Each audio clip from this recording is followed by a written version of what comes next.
曹睿的托孤大臣除了司马懿之外，就是曹爽。曹爽南征蜀汉大败之后，明显被司马懿比下去了，他就把司马家军权根本拔除掉。不久之后，司马懿称病不上朝。据说司马懿好几次在曹爽的眼线面前表演，仆人喂他吃粥，他的稀饭都从嘴角里面流下来。曹爽就司马懿已经老了。但其实司马懿是故作姿态，别忘司马父子已经掌握军权，挥动屯田很多年了，等于是当时曹魏部队的衣食父母。那个声望不是你一天两天就可以动摇的。你曹家兄弟是什么？在正史10年立刻就来，历史上叫高平陵之变。司马懿跟司马师立刻就发动3000使士，直接进入到皇城之内，控制各城门。曹爽兄弟惊慌失措，最后曹爽等人被诛灭3族。从此之后，司马家的夺权列车到此正式开动。Ladies and gentlemen, welcome the host. 欢迎收看今天的货来座谈，我是主持人历史哥李一修。我们今天要继续讲我们的历史讲堂大人诗人系列。我们最近在讨论晋朝的开国皇帝哦。晋朝是所有朝代当中很特别的开国啊，因为他花了3代4人才完成这样的一个举措。而第一个呢，就是司马懿哦。上一讲呢，我们讨论了司马懿的崛起，还有他所遇到的一些挑战哦。而这一讲呢，司马懿真正的挑战真的来临哦，他的至暗时刻。但是呢，至暗之后也迎来了他的人生中最光明的时刻。不过，司马懿最终并没有像曹操一样走向了准备夺权的准备，还要再经过2代人才有办法完成这个，到底是为什么呢？司马懿精彩的一生即将来继续哦。晋朝的建立呢，还有很长的道路要走哦。那当然讲到历史，我们来欢迎谁呢？我们来欢迎呢王立本老师，学长好。学弟好，还有全世界的朋友们，大家好。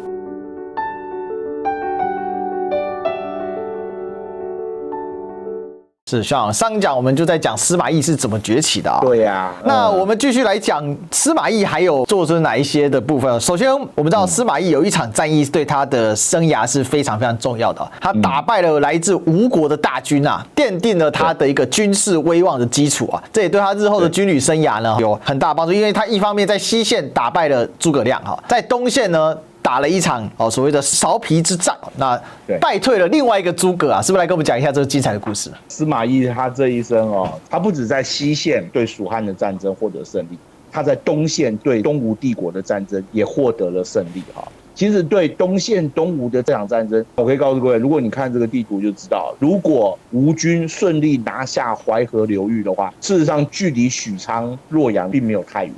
反而对整个曹魏帝国的生存是构成威胁的那就在曹魏正12年，西元241年的时候当时东吴就开始进行了他的北伐这个北伐主要的目标就是能够取得淮水流域，所以在往后相当长一段时间，东吴跟曹魏的战争主要就是对淮水这一带的争夺，尤其是淮河流域南岸很重要的城市就是寿春的争夺那对东吴来讲，一定要拿下淮河流域因为拿下淮河流域，它的整个长江下游的防线才能够巩固嘛，所以对双方来说都是非常重要。就在这一年，当时东吴的大将权宠就进攻淮南之后就在东兴堤这个地方水攻魏军而且在这边还几次击退了曹魏的部队取得了初步的胜利。不久之后，当时颇受到孙权重用，甚至未来有可能会成为托孤大臣之一的诸葛恪我们知道诸葛恪就是大名鼎鼎诸葛瑾的儿子嘛。那诸葛瑾是诸葛亮的哥哥，诸葛恪就是诸葛亮的侄子。我告诉各位，诸葛恪曾经多次公开讲过，他最崇拜的人就是他的二叔诸葛亮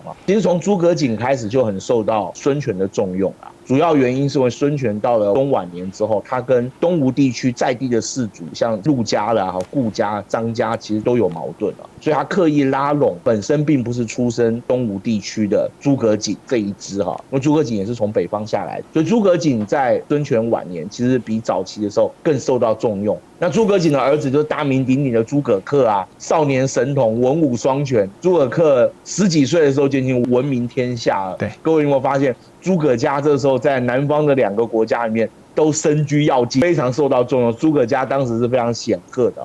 所以权崇在淮南这边获得初步的胜利之后，当时被封为威北将军的诸葛恪就带领了他的大军，就从长江下游这边渡过了长江，直攻长江北岸的一个重镇叫六安。攻下六安之后等于是呼应权崇在淮南的攻势权崇在得到诸葛恪在背后的支持之后，他就开始向苕皮这里推进这历史上的苕皮战役就发生了。当时在苕皮这边，曹魏的将领是王陵，就是王允的侄子，所以他们家是太原王氏也是北方的氏子。苕皮就在今天窦村以南没有很远的地方就在这边发生了激烈的战役王陵据说骁勇善战几个回合就把权崇给击退。东吴的部队基本上擅长水战，他的陆战并不强据说吴军战死校尉、中郎将数人在陆地上蒙受颇大的损失。不过后来吴军的后续的增援部队就到了只不过他是在西线这边呼应。当时另外一个大将军诸葛瑾，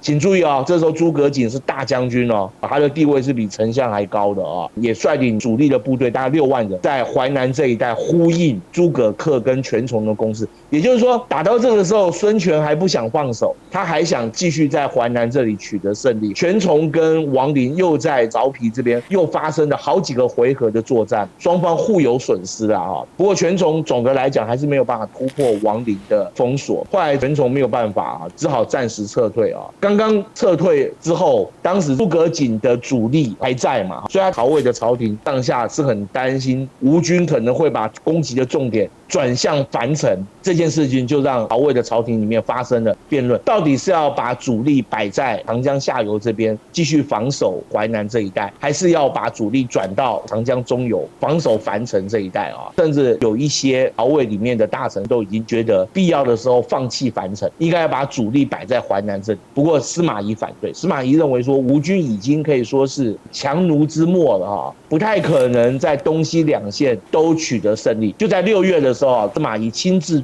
督率诸军南征到了南方之后，就跟诸葛瑾的主力就在三州口这边遭遇了另外，权崇跟诸葛恪的部队也在后面支持诸葛瑾，这算是双方主力的一次决战不过这一战吴军还是一样，司马懿在这一战当中斩杀吴军1万余人，大破吴军吴军在淮南这边受挫之后，司马懿立刻又把他的主力部队转向樊城。不过樊城这边因为下游的吴军在淮南这边受挫嘛，所以樊城之围就自己就解了。所以这一战最后的结果就是以曹魏在司马懿的指挥之下，成功守住了东西两线，算是获得了一次重大的胜利所以这一次是司马懿继在西线防守蜀汉的北伐之后，又取得了一次非常重要的一个胜利隔年正始3年的22年，司马懿就上奏应该要在淮北这一带实行大规模的屯田，因为他认为诸葛恪有可能会卷土重来果然没有多久诸葛恪就率军就进驻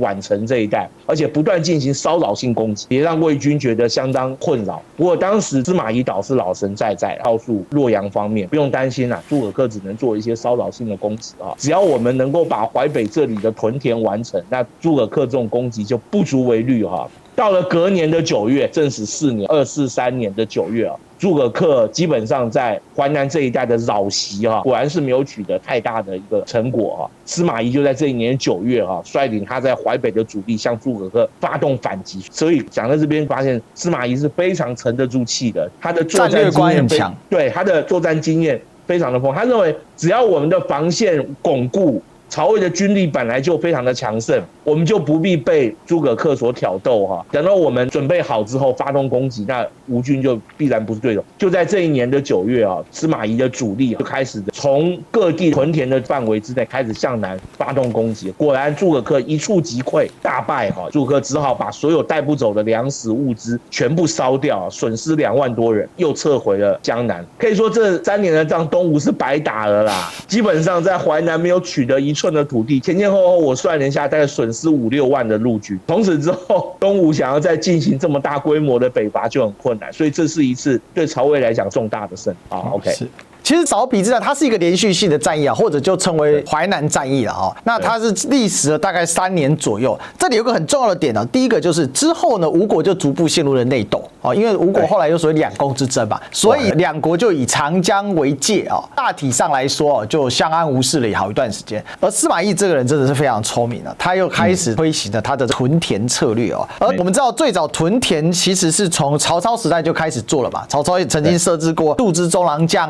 这样的一些相应的官员但是真正大规模屯田，我们可以说是到了曹丕时代由司马懿来开启的。那学长在屯田的部分呢，司马懿又做了什么？还有屯田有什么样的一个历史意义？屯田对后来北方的政权统一全国有关键性的影响，我们可以这样讲。我们知道，因为东汉末年天下大乱，到这个时候也乱了相当长一段时间，华北其实受到的破坏非常的大，我们必须要知道，否则的话不会有这么多人往南方逃嘛。后来等到华北逐渐安定下来之后，你如何把北方的生产力再恢复过来是很重要。可是这个时候因为天下还必须要打仗，所以都需要养很多的军队这对朝廷来讲是一个很大的负担。而且各位，你看一下三国的地图，你就知道曹魏的领土基本上是一个东西向的一个领土，所以他的部队要调遣很困难。一旦东吴跟蜀汉从东西两线发动攻击的话，他的部队就会陷于东西两线，疲于奔命，对不对？所以你如何就地抵抗是很重要的一个关键。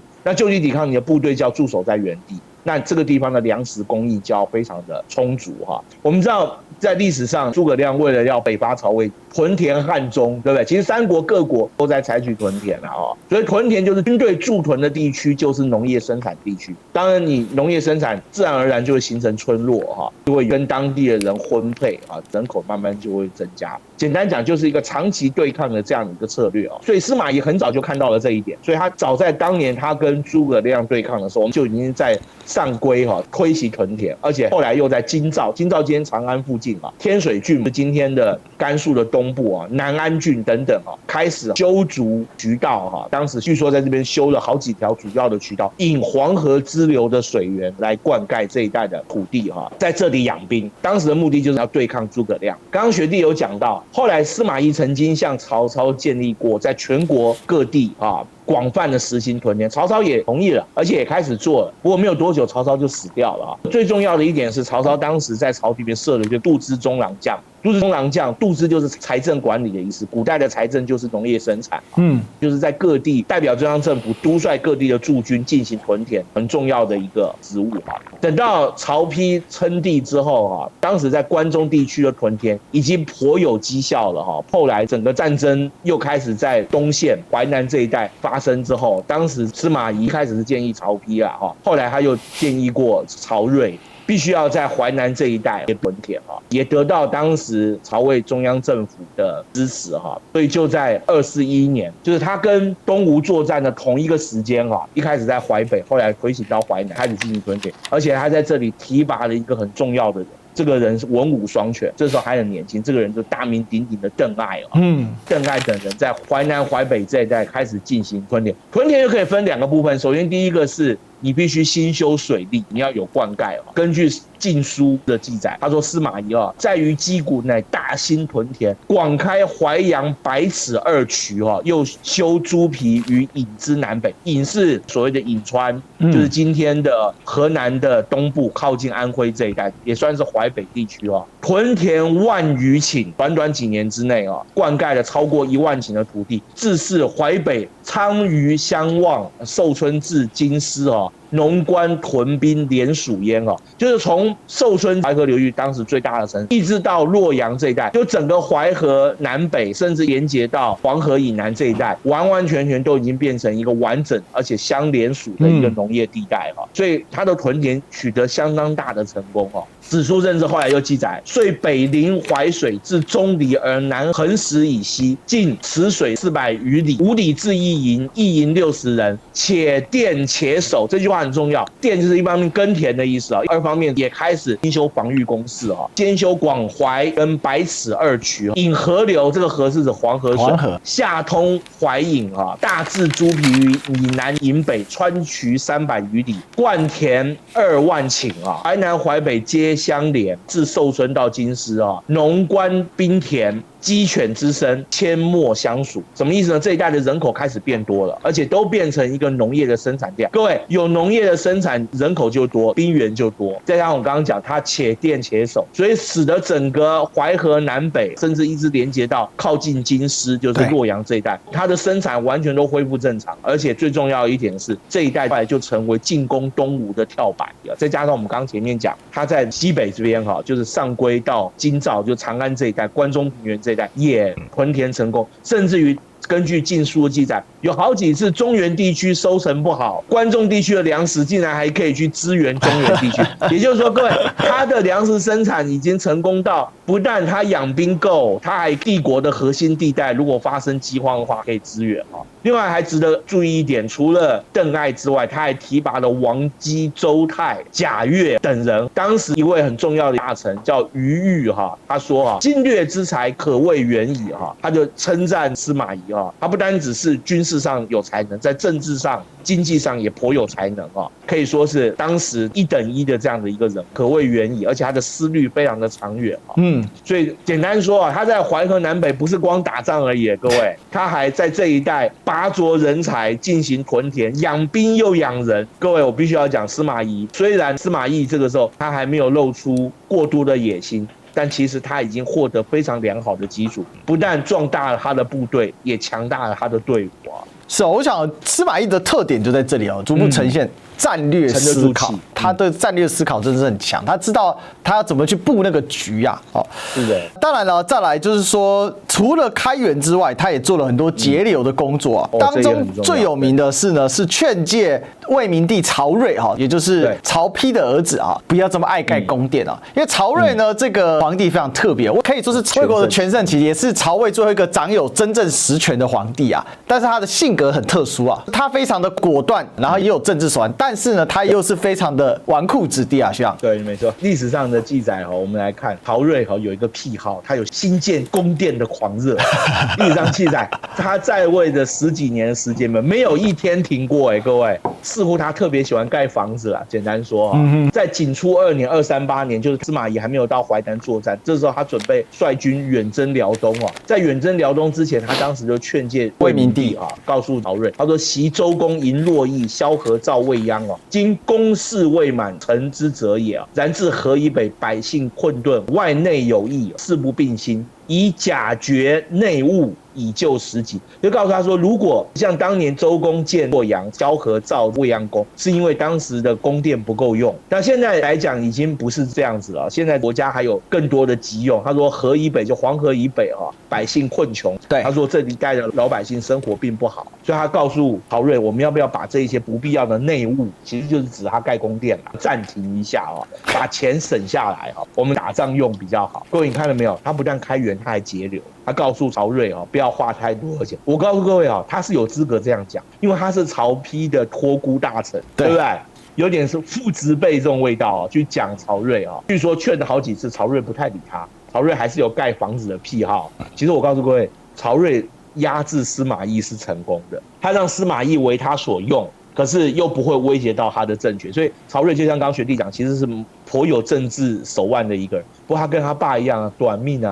他爸40岁挂掉，他33岁吧，我记得就挂掉。对，后来曹睿并没有停，但这件事情让当时的朝野归心，所以当时朝野上下都在称赞司马懿说天下还没平定，国家确实应该省一点钱不过这件事情却让司马懿博得了很好的名声。后来没有多久，曹睿就死掉了。对，曹睿死掉之后据说曹芳一即位之后，司马懿立刻就再次建议当时的中央政府停止新建宫殿。这一次曹魏政府倒是接受，原因是因为司马懿又当了第2次托孤大臣，这个在历史上很少见连续2代托孤大臣都是他，对不对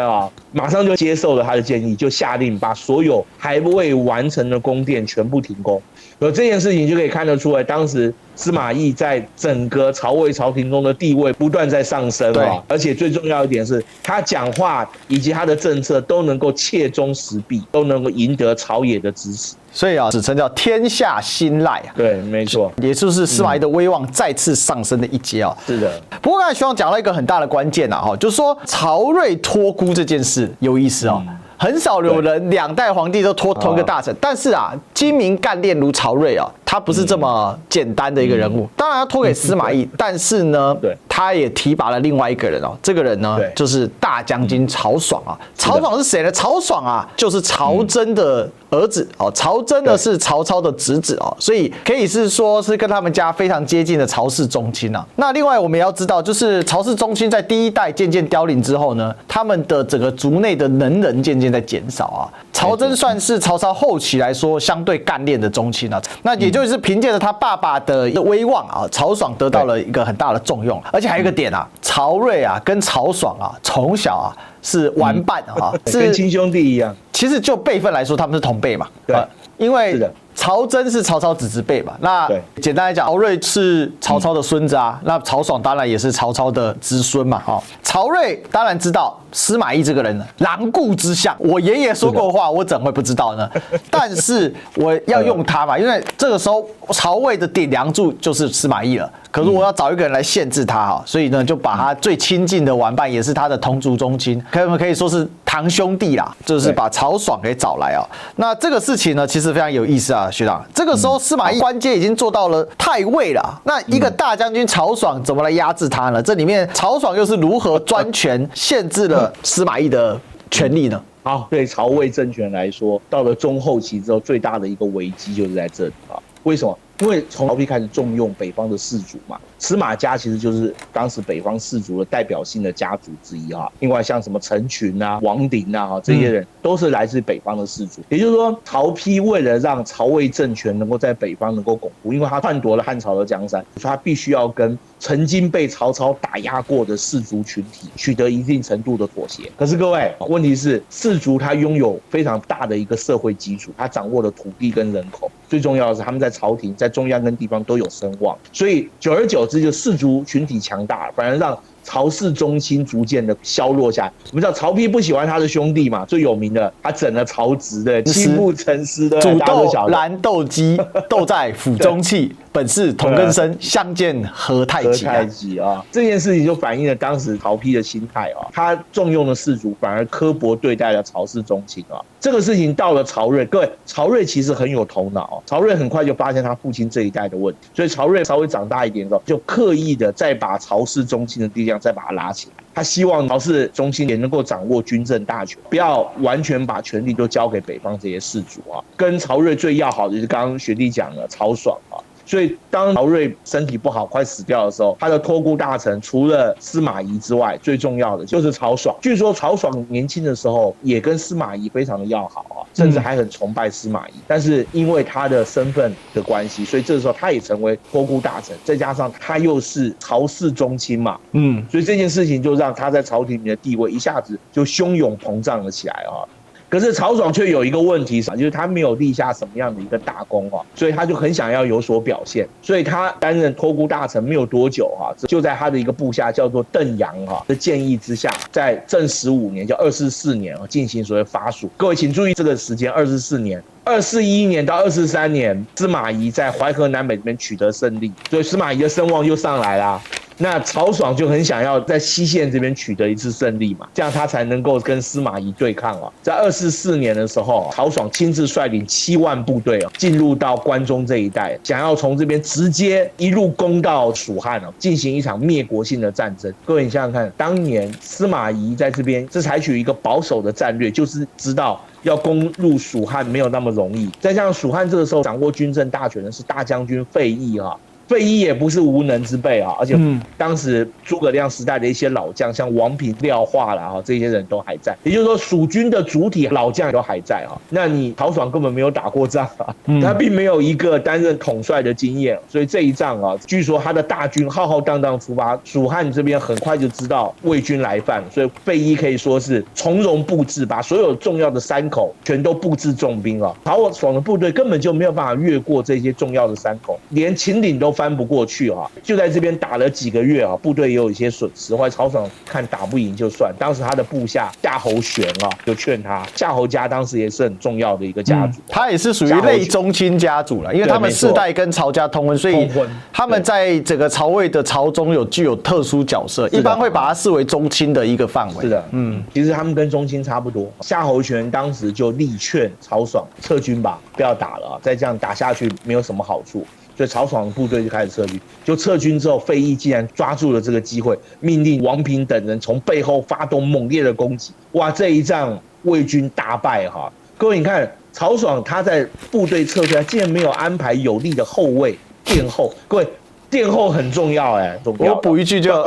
诸葛亮为什么打这么多仗，从来没有在撤退吃过亏？对，诸葛亮永远都是派众将殿后。对，比如说五丈原之战，最后留谁殿后？就魏延嘛。就是说诸葛亮的一个智谋跟曹爽智谋就落差很大，所以曹爽比起他爸爸曹真，确实是无能之辈啦。对，不过在军事上的失利，反而让曹爽更加专权啊。对，他反而呢接受了何晏的建议啊，开始呢拔掉司马懿的权力。他怎么做到的？主要是在于说，当时他南征蜀汉大败回来之后，他反而就开始非常的不安。为什么不安呢？因为他明显被司马懿给比了下去了嘛，所以他当时用的方法就是逐步的拔掉司马懿的权力哈。当时司马懿的位置是太尉一开始，各位，太尉理论上是全国武装部队的司令，但是实际上是经过两汉400多年的演变，太尉这时候等于是一个荣誉衔，真正掌握实权的是大将军，就是我们刚刚讲曹爽当时就是担任大将军哈。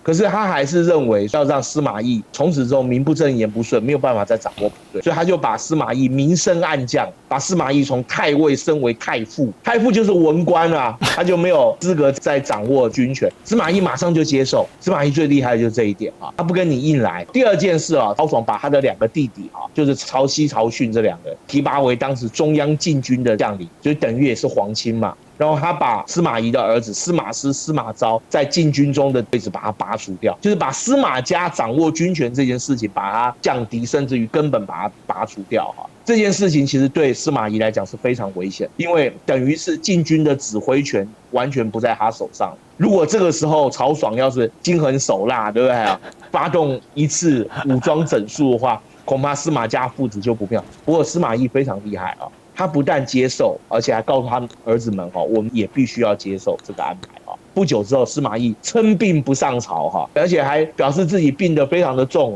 曹爽好几次派了眼线到司马懿家去看望司马懿。不过司马懿这时候年纪也不小了啦，他这时候也快70岁了，在古代来讲也是算是人瑞的，对不对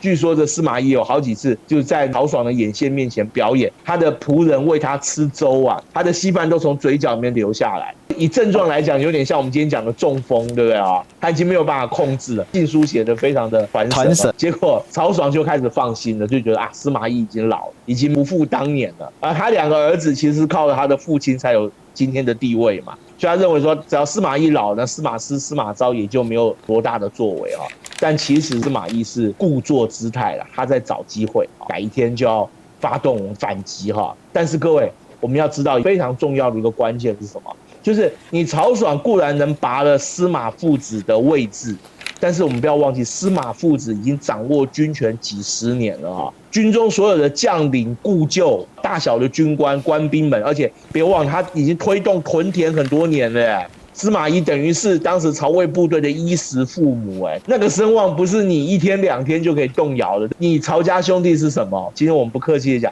你曹爽带兵打仗吃了那么大的败仗，他在军中不但没有地位，我相信官兵可能对他都有所怨恨，你根本不会打仗嘛。所以实际上当时整个曹魏的部队里面绝大部分还是愿意接受司马懿的指挥，所以司马懿要等的只是一个机会。好，基本上司马懿父子表面上被压制，但实际上这个史书称他们趁这段时间的时候养了3000死士就养了4人部队，而且这4人部队突然间冒出来，但史书没有详细记载，但我认为这3000人部队就是他原先禁军中的老班底。而且本身就是训练有素，跟随着司马家父子南征北讨，有作战经验的部队。因为司马懿当时他负责装病嘛，但是他的2个儿子赋闲在家没事在干嘛？假装读书，实际上都在练兵司马师、司马昭。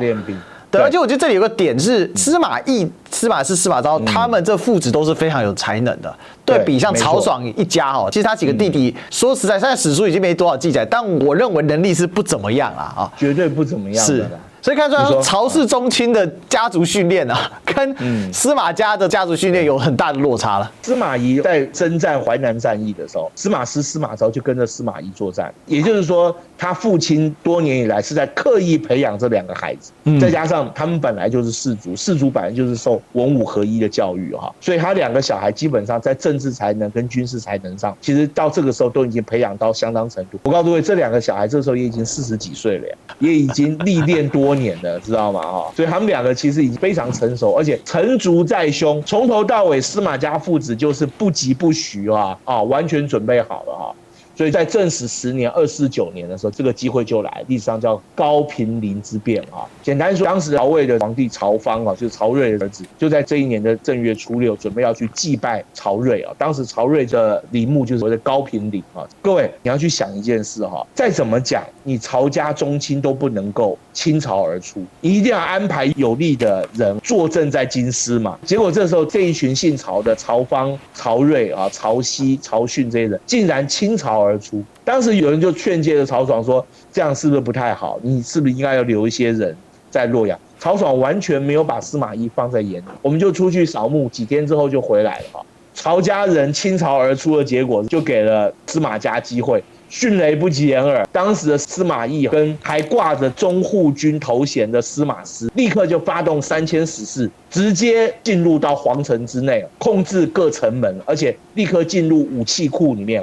打开武器库，开始分发这武器装备。史书是没有明确记载，我认为这个时候晋军已经完全变了。对，当时有一个校尉叫严氏严氏本来在楼上已经拿着弩瞄准着大摇大摆进来的司马懿，准备要开弓射杀他的时候这时候旁边竟然有另外一个也是曹爽的部下叫做孙谦，这个人也是一个禁军的军官，一把就拉住了严氏跟严氏讲了一句很重要，叫天下事未可知就告诉严氏说未来的变化很难讲，意思就是说我们不要压错边，司马家可能会获得胜利所以严氏就没有动手所以司马氏很轻松就控制了武器库立刻就进入到宫城之内，请当时的皇太后郭氏，对，郭氏就是曹睿的太太，告诉皇太后郭氏立刻封闭洛阳所有的城门，而且晋军马上就接受他的指挥从头到尾晋军没有抵抗到这时候为止还是不流血政变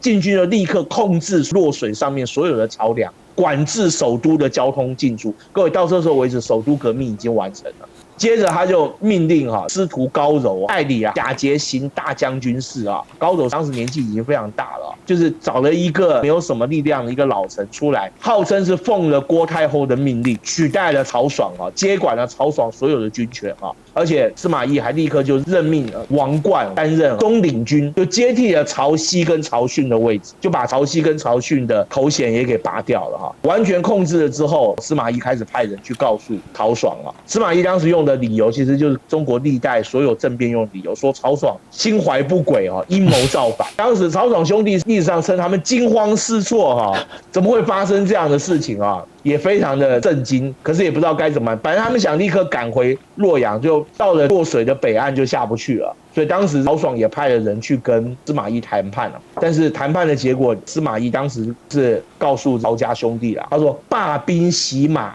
交出兵权。什么意思呢？就是你就完全放弃权力罢兵洗马，交出兵权，或可保留爵位就是说如果你愿意不打了，这个政变就到这边为止我可以保全你的爵位各位你想想看，怎么可能嘛？司马家父已经做到这个份上，怎么可能还保留你曹爽几个兄弟的生命呢？天真曹爽这个对曹爽等人惊慌失措，想了一个晚上，最后决定了向司马家投降失去了政治权利而且向皇帝请罪就请皇帝下诏罢免他自己。但曹芳也被抗拒在洛阳之外对他也进不去司马家获得了完全的胜利后来曹爽兄弟随即就回到了洛阳，但立刻就被司马懿派重兵把守软禁在他们自己家里面后来没有多久，经过一连串的审讯，当时司马家父子也把曹爽所有重要的党羽全部加以逮捕。不过后来合眼就变成我们今天讲的污点证人嘛他就投效司马懿愿意证实曹爽他们家各种不法的行为哈。很快这个审讯就结束了，结束之后就把邓阳等人全部都逮捕，这些大臣历史上称作叫诛灭哈。不过何晏也没有什么好下场，所以各位高平陵之变到了这时候为止，从一个不流血政变演变成一个非常残酷的一场审诉，血流成河啊！对，最后曹爽等人被诛灭三族，非常的惨的哈。之后可以说曹氏宗亲在朝中的所有重要的力量可以说是完全被一举瓦解了哈，我们可以这样讲哈。从此之后，司马家控制中央政府的时代就可以说是正式来临。高平陵之变其实是一个重要的历史转折，就代表司马家的夺权列车啊，到此可以算是正式开动了。OK。我想这里面有几个点来做个补充啊。第一个啊，我们可以看到曹爽的政治智能哦，真的是非常的低呀，对，很天真的人。如果曹爽当下直接让曹方发布司马懿是叛乱，对，那可能还会有一些不一样，因为曹爽还是有些私兵哦，他当时正在着急当中，但是他放弃了抵抗之后呢，没有传为佳话，传为蠢话。从此之后，讲到曹爽，大家觉得是一个不怎么样的人物了哈。那当然，刚才徐长其实有提到很关键的，因为他后续有很大的影响。第一个，司马懿更加着重掌管禁军这件事，他基本上呢就把所有非司马家系统的禁军将领都清洗掉了，对，完全的掌控了禁军哦，他的儿子们就完全控制了禁军哦。另外呢，他还做了一个政治上的大清洗，你曹爽不大清洗，我会大清洗啊，对啊，把曹爽的势力全部清除掉。对，那当时挺曹爽的，当然我们刚才讲另外一个宗亲是什么呢？就是夏侯家哦。夏侯家当时有两个比较重要的人物，一个是夏侯霸，一个是夏侯玄哦。夏侯霸呢，就是鼎鼎大名的夏侯渊的儿子啊，对，就是一个重要的宗亲啊。对，好，那夏侯渊当然战力是很强的哈，但我们都知道嘛，那夏侯霸本身也是相当有武功才能的哈。他的一个族侄啊，就是夏侯玄哦，当时他们两个有讨论啊，到底要怎么办？夏侯霸是觉得完蛋了哈，不逃不行啊，不逃要被灭族了，所以呢，夏侯霸就出逃蜀汉。在走之前，他有跟夏侯玄讲啊，那夏侯玄呢不想要跑哦，他觉得我跟曹爽是表兄弟没有错，但是夏侯玄当时是名满天下，他是文人，所以他没走啊，但是一样照样逮捕处决，几乎夏侯家被全部瓦解了啦。对。这一次夏侯家跟曹家几乎被打击的非常严重，可以这么负责说啊，在高平陵之变之后，等待曹魏的就是倒数计时了，因为他的宗亲的势力已经彻底的瓦解了哈。当然，为什么瓦解这么顺利？这还是有一个很奇怪的点嘛。大家想哦，汉朝乱成这个样子哦，大家也知道东汉末年是非常的乱哦，不管是宦官啊、外戚轮流执政，但是不管怎么样，对于皇帝来说，他的威严依然在哦。可是这里有一个问题在于说，皇权正在下降，而士族的力量正在上升，为什么呢？哈，这就提到一个非常重要的任官法令啊，这是谁确立的？曹丕当时接受陈群的提案来确立了九品官人法，像九品官人法带来了一个很大的质变啊，也扩充了司马家的社会基础啊。对，我们要讲一下九品官人法。我们不单单只是看它是一个取士的管道啊，各位，陈群是颍川陈氏，他们家是很重要的一个氏族哈，所以陈群的儿子陈泰后来在司马家时代也同样受到重用啊，所以当时陈群就建议曹丕干脆就在中央设立九品中正制。什么是九品中正制？简单说，就是由中央政府重要的官员由他们的籍贯之所在，比如说像陈群他是颍川人，那颍川地区的人才就由陈群负责举荐。这里面所象征一个很重要的意义是在于说，因为士族掌握了土地跟人口，掌握了社会基础，那曹魏这个政权，他为了要强化他的统治，就跟这些掌握土地跟人口的士族妥协。那交换是什么呢？交换就是我把一部分的仕宦权力交给了你们这些士族来进行掌握哈。钱穆先生在《国史大纲》及《中国历代政治得失》里面还提出了一个观点，我个人非常赞成，因为这个时候的户口散乱，没有一个清楚的户口登记，因为天下已经乱了相当久了啊，所以朝廷就算想用人，也不知道从何用起啊，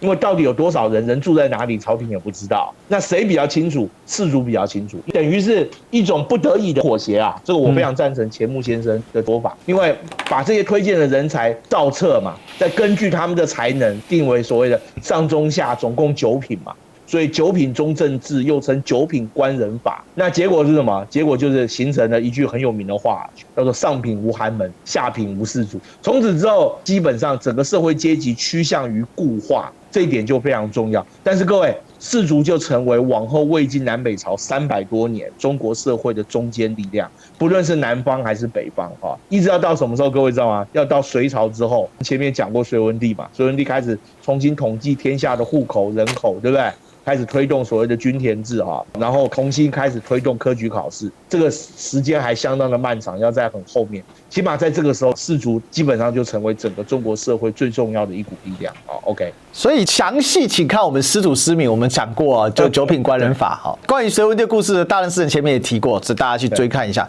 但司马家就掌握了这个历史趋势，他就成为了士族的一个领袖，这非常重要，拥有一个广泛的社会基础。当然，这时候的九品官人法还没有深化到说这些士族是牢不可破，但士族之间彼此的通婚、彼此的提携提拔，也是渐渐的越来越紧密。所以皇帝对他们来讲反而变成一种可有可无的摆设了，逐渐的在弱化这个皇权，也就是这个皇权的弱化来让司马家有一个更广泛的掌权的基础那另外刚才提到说整个社会的善礼其实南方更严重比如说东吴的将领基本上都靠部曲在打仗是的，私兵是私兵，东吴将清一色私兵反而是诸葛亮治下的蜀汉，他的整个州郡县的掌管的程度因为他的后面包含我们刚才提到费祎嘛、蒋琬嘛，然后他的后续的继承人相对来说反而治理的比较好。这边也跟大家说一下蜀汉的部队是国家化的。对，那在这样的基础之下呢，当然司马懿随时可以更进一步吧。我铲除了朝中的最大政敌，把曹家给做掉了。皇帝曹芳呢，又是一个很幼小的弱主。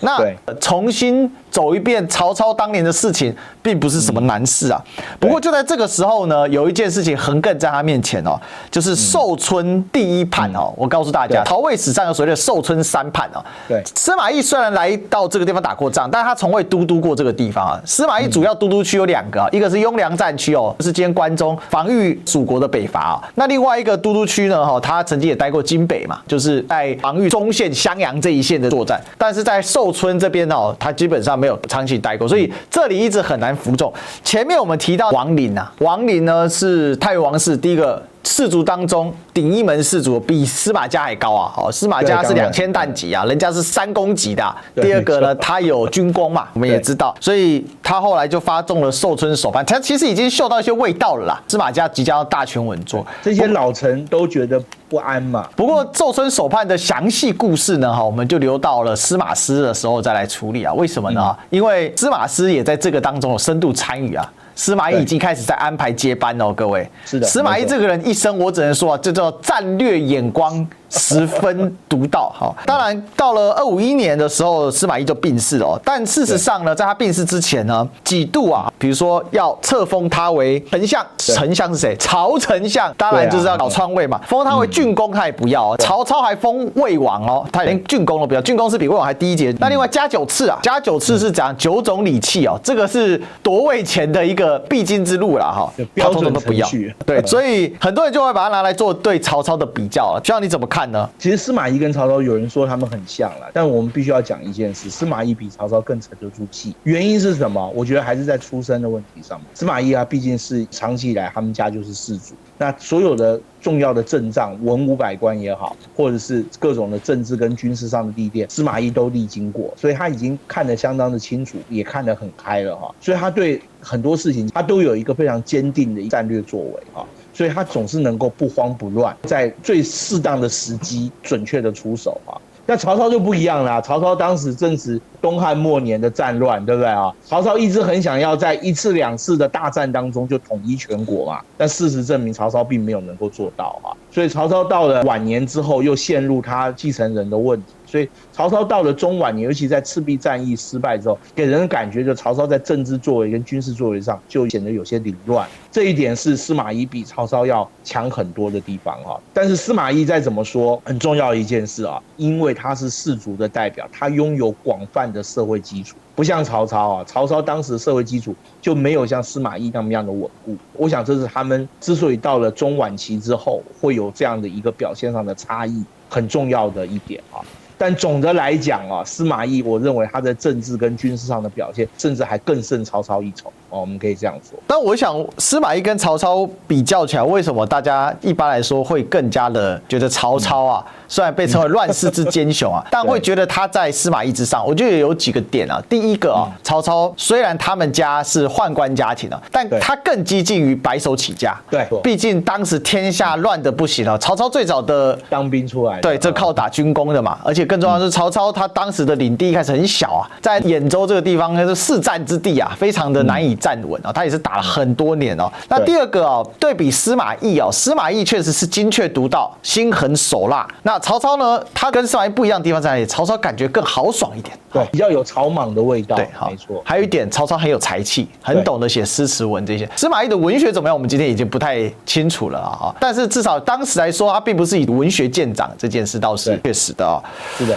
不过我要怎么评价司马懿呢？哈，我想啊，司马懿充分展现一件事啊，一代人只能做一代事啊。是的。但是横亘在我面前的司马懿，还有一件事是我们到现在我觉得是一个历史上的谜团啊，就是需要你觉得为什么司马懿不册封自己为晋王，进而呢为夺权做更快速准备？是因为遭遇了寿春首叛亡灵的叛变的关系吗？还是说司马懿的战略宏图里面，其实他就是要一步一步让他的后代子孙慢慢来完成？我是这样看啊，因为司马懿并不那么样在乎头衔的问题，他认为当时的军政大权能够实实在在的掌握，对他来说是更重要。其实这个相对而言是聪明的，因为还有一点就是，当时曹魏整个家族或者说曹魏这个王室的声望也没有那么样高了，所以他不需要加一个王衔来提高他自己。实际上，他们家族的地位本来就在曹家之上，我们可以这样说，所以他并不需要由这些什么爵位啦这些东西来凸显他自己。另外还有很重要一点，各位请注意哈，士族还是讲求儒学当中所强调一些伦理跟辈分，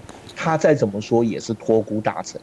所以他固然清算了曹家，但是如果他来篡位的话，这个的确是讲不太过去。我认为他多少有点在珍惜，或者说在注意这一件事情。所以封他丞相他也不要，封他为郡公他也不要啊，加酒席他也拒绝了啊。所以他还是保持一个托孤大臣这个身份，未来更进一步就交给他儿子们去做。简单说就是这样。是哦，我想司马懿当然布局不止他儿子啊，哈，大家知道司马懿三弟司马孚嘛，常年在朝中位居要津，都是很大的官哦。基本上司马懿因为常常要出去评判嘛，他有很多要去坐镇地方的事情，所以他比曹爽高明多了。他弟弟永远留守在洛阳，对不对？这个很重要的。对哈，当然他弟弟司马孚是非常干练的，但很有意思哦。司马孚后来我们可能会讲到，他号称曹魏最后一个忠臣啊，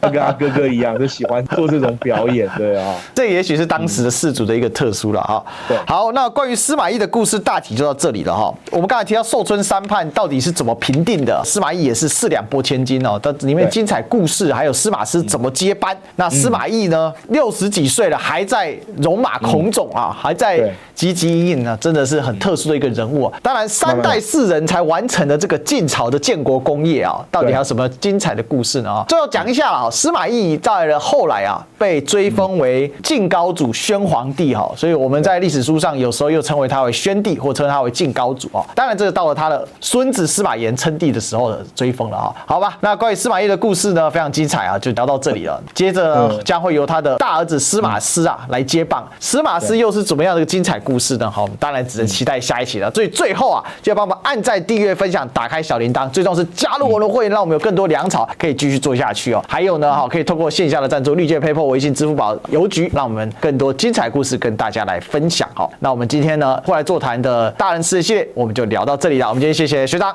好，谢谢大家。好，那我们就期待下一期再相见喽，拜拜。拜拜。